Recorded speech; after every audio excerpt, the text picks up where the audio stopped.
Hi, my name is Pierre Zimmer.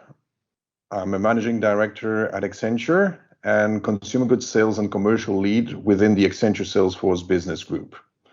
It is my pleasure today to welcome you to this session on digital innovation powered by consumer goods, commerce, and service cloud. Together with my colleague Werner, today we will cover a number of topics on this video. We will try to understand first the general context within the consumer goods industry and understand why traditional route to markets are significantly disrupted, accelerated also by the COVID pandemic. We will then focus on the what and the how. What are consumer goods companies doing these days to adapt their engagement model and how digital innovation supports their front office transformation journey. In a third step, we will illustrate this through a case study of a global alcohol company. Finally, we will review some benefits and key success drivers that those companies have adopted for such transformation. But let me first pass the word to Werner to learn more about these industry dynamics. Hi there, my name is Werner Witjens. I'm a managing director in Accenture, part of our Salesforce business group, and actually lead our consumer goods industry play globally.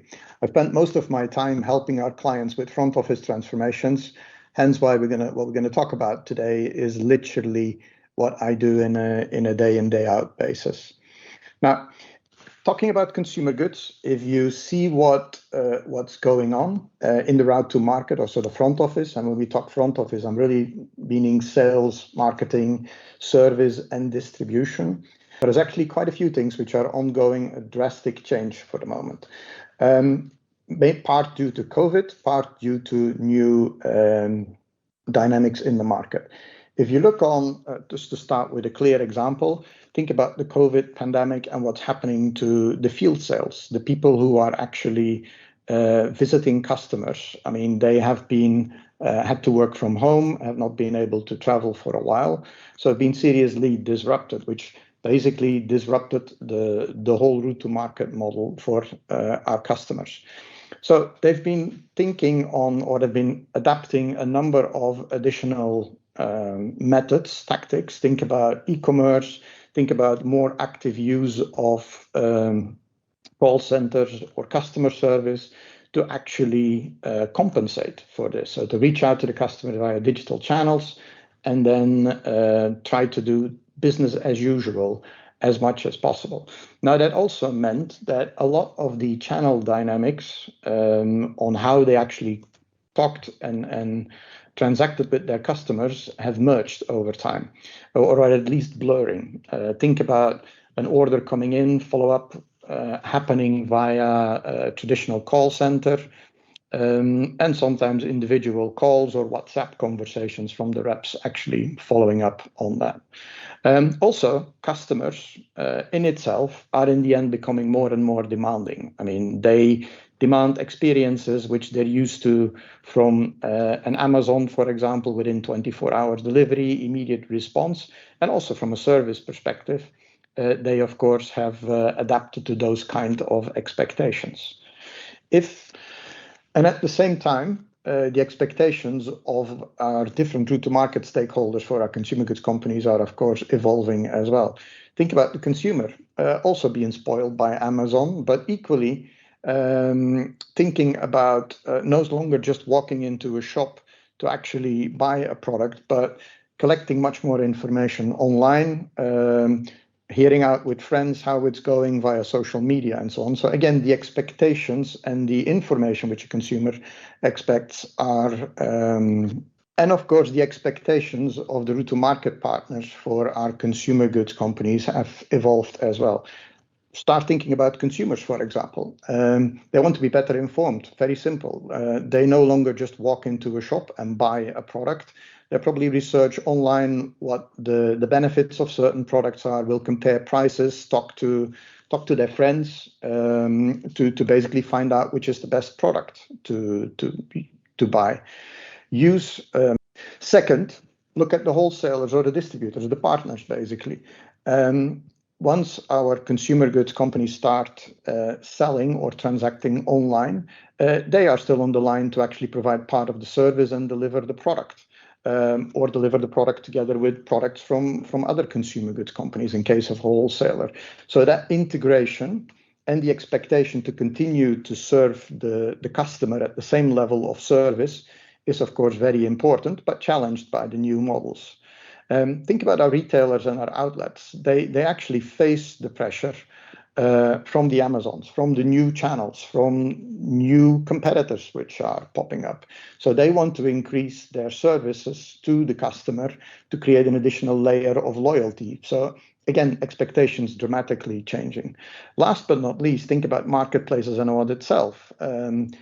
Consumers expect them. And so again, the data or the integration with those marketplaces is now a fundamental part of the route to market landscape. Now, taking those expectations within the context of the consumer goods industry and the B2B sales, which they have been doing, they have been very traditionally operating. If you look on some of the challenges they have, is, for example, poor understanding of which are their customers, what is the data, who makes the decisions at those customers. Another one is they have been operating, and that will come back into our case study, they've been operating on a very resource or people-intensive engagement model with the customers. Usually it was the rep at the center of all the communication and all the interaction with the customer, which also meant that from a contact strategy or propositions, it was relatively simple. The rep needed to know what was going on. He knew the issues from the client, needed to deal with them, and basically not much contact strategy or proposition strategy or whatever was needed, because it all came down to the same person. If you look at the things such as service, field service, it's all about efficiency rather than customer satisfaction. So how can we as quickly as possible fix the fridge or fix the tap, the beer tap, or the light signs at the customer, and really focus on that. There was also traditionally, or there is traditionally, a very limited channel partner collaboration model, meaning the distributor gets the orders and we get the status back, and that's where it ends. So in terms of contact strategies or so on, not many things were applicable. Now, what's happening to actually address all of these challenges and deal with some of the limitations which we just discussed, or some of the challenges? If you look on, there is a number of levels of maturity that we actually see within our consumer goods clients. And for some of them, this is literally a growth curve, meaning they start at stage 0 and move to more advanced stages. But with the introduction of Salesforce as a platform, and actually the combination of data and the possibility to interconnect some of the functionality between service, sales, distribution, partners, and so on, for some of them, this actually means a significant disruption and a step change. But going quickly through the different models, I mean, I think the majority of them, if not all of our customers today, are consolidating on a single platform. For our customers in the Salesforce business, this is either done by on a global platform, or by zone, or by function, whatever, but at least they are consolidating the different front office applications. Our customers then also are using that consolidation as a efficiency driver, meaning IT costs, but also headcount reductions or headcount costs actually are managed and brought down. So really looking at optimizing internally the route to market to the customer. If you look on the next step, it is really not just cost optimizing, but it's actually using that combination of the different capabilities on one platform and connecting them. Meaning, if an order has been raised by the customer, the service, the customer service people can immediately see this. If the customer raises a ticket with the customer service, they can equally go online, check out the status of their orders, and so on. But it's really still focused on the consumer goods company itself. The final stage, or the last stage, is basically where we put the customer in the middle. So they are actually starting to control what's happening. So they can use this combined platform to actually do a lot of self-service, but equally, for example, change the next visit of the sales rep. When is he actually going to show up? The other thing what characterizes this last or next step is that we actually integrate our partners, so the distributors, the wholesalers, so not only the customer, but also the distributor and the wholesalers into this ecosystem, if you want. And so they can equally see any service requests that are up, any orders which are outstanding, and so on. It's within that context, so what we call the omni engagement model, that Pierre will actually talk about the case or the client case which we are now bringing. Pierre? Thank you, Werner. That was really enlightening. So let me indeed illustrate one of these cases where we have served a global alcobev company moving from a single touchpoint approach to what you described as the omni-channel, omni-engagement model. The situation of this customer was in the past simply historically centered on the sales rep and the sales rep only, being the one and only point of contact for the customer. The sales rep was concentrating every single touch point with the on and off trade customers, really ranging from the visits to the order taking to also the problem solving and the relaying these problems to telesales and customer service. Really, there was one single point of contact for the customer, and 100% of the workload was on the shoulders of the sales rep. In the end, the sales rep was probably spending something like 40% of his or her time on purely administrative tasks. From that model, this company has had the global ambition to really move into a customer-centric omni-engagement organization. Now, the new situation is that three actors are really interacting bidirectionally. This organization has put the customer back at the center. You see that the sales rep have now been renamed into a customer success role, and the tasks and activities have been redistributed among the three different actors. First of all, the customer has been enabled to do a number of things by himself, and also the service and telesales have been merged to also interact directly with the customer. In the end, this model has helped reducing the traditional workload on the sales rep and freed up some of his or her time to focus on real value creation, being acquiring new customers. These sales reps are now enabled to do more hunting, or maintaining the customer base, the existing customer base, and their loyalty, or upselling and cross-selling to existing customers. Now let's try to understand the how. How has this all happened? The customer-centric organization at this alcobev company is now underpinned by a front office transformation.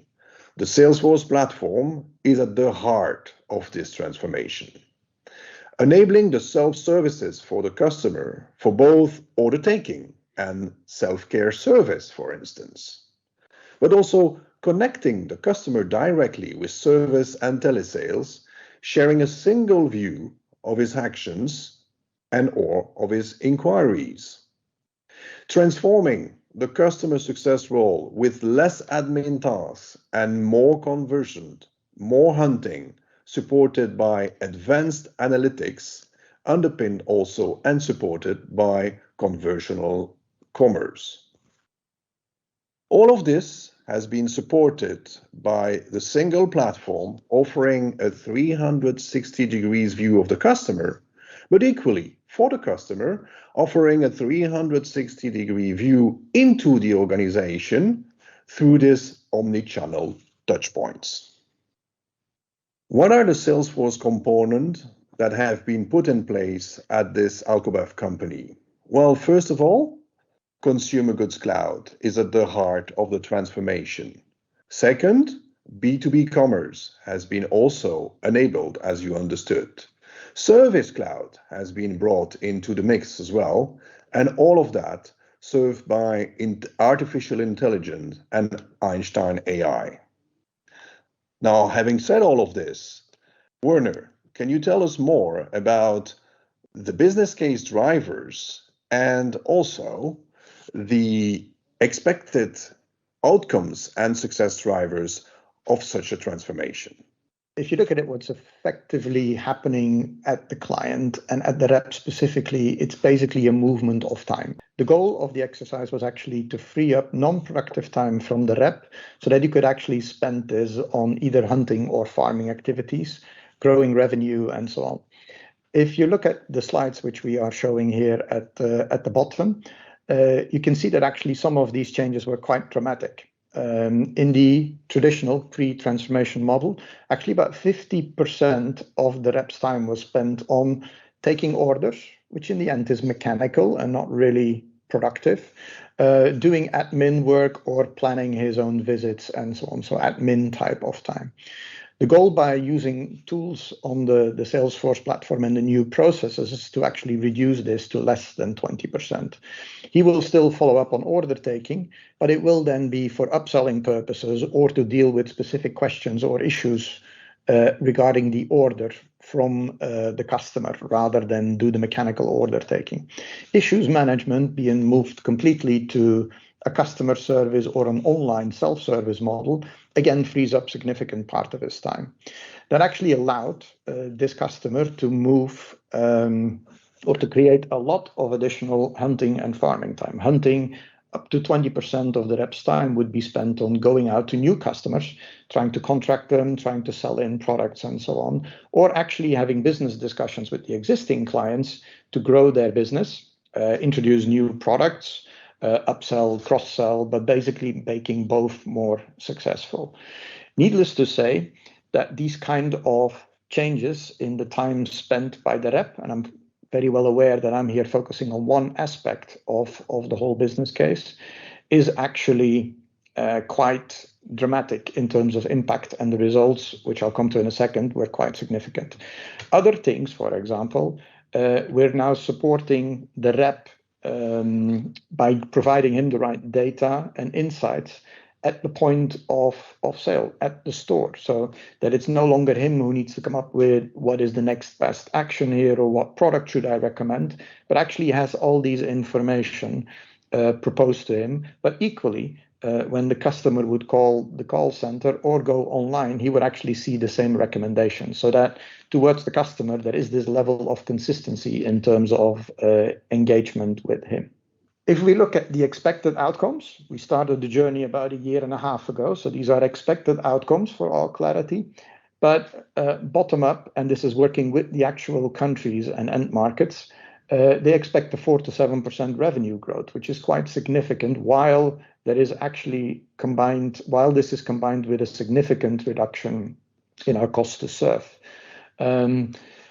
Putting more power at the hands of the customer. Think about, okay, following up on service requests, on open orders, on invoices, putting them more in control of their engagement.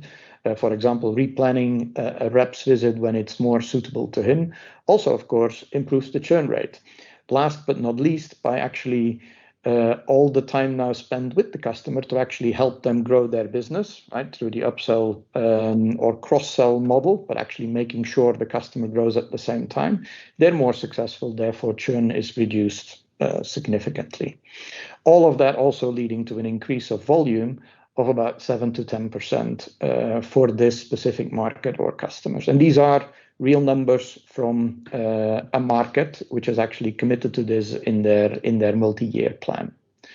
Now, finally, I want to focus for a second on some of the success drivers of this. The platform and the technology is, of course, vital here because it allows the sharing of data and interconnecting with the partners, with the customer, and really allowing this omni-engagement model to be created in a fast, efficient way, and also a future-proof way, because new technologies will come up, new ways of engaging will come up, and they can be slotted into the existing landscape rather than having to rebuild or replace complete components. But one thing which is vital, or was vital for this client, is actually that the size of the price and the benefits were laid out before we started with the technology work, meaning business case was clear and what we wanted to achieve from a transformation point of view, again, was crystal clear. The accelerator may have been COVID and the lockdown and the prohibition of sales reps, for example, to visit the customers, but the plan and actually the execution go much broader than this, right? And even in a post-COVID world, this will become a massive differentiator for this client in the Alcobev world versus their competition. The other thing which was key, and I know this is a traditional one, but especially in these kind of transformations where you fundamentally change the role of the sales rep, for example, is strong leadership buy-in. Other important point in this kind of transformation is the strong leadership buy-in, right? And the engagement of that leadership throughout the transformation. It's the positive messaging and encouraging messages to the Salesforce that actually made this happen and show the benefits and continue to repeat the benefits, not only for the individual rep, because they're clearly there, but also for our client as a company and for the customer. And those three aspects, and actually the push from leadership or the continuous messaging around that was key. Technically speaking, the cooperation with Salesforce Professional Services was key here. We're using quite a bit of new technology. Think about B2B Commerce Lightning Experience, for example, CG Cloud. And so having the right support and product people and access to product people from Salesforce was very key in the success of this program, because you want to use the components in an effective, but also in the best way possible. Last point, and this was an important one, is we looked at this whole program and all investments which we are making actually in a payback period of 1 to 2 years. No 5 years plan, but actually really quick payback methods. Why? Because we know the world will continue to change, and our client knows this. And actually looking at payback periods of 3 years, 5 years, actually will mean that the goalpost has moved significantly by the time we're actually there. So be agile, quick, and actually look at short payback periods is a key part of this whole business case. To conclude, I hope Pierre and myself have been able to give you a little bit of insight on what is actually happening with some of our consumer goods clients in the market, and equally how this specific Alcobev client is addressing their new route to market, or how they are actually changing to deal with some of the challenges which are there. If you have any further questions or want additional information, our contact details are on the next slide. I hope you enjoyed the talk, and we're looking forward to connect in the future. Thank you.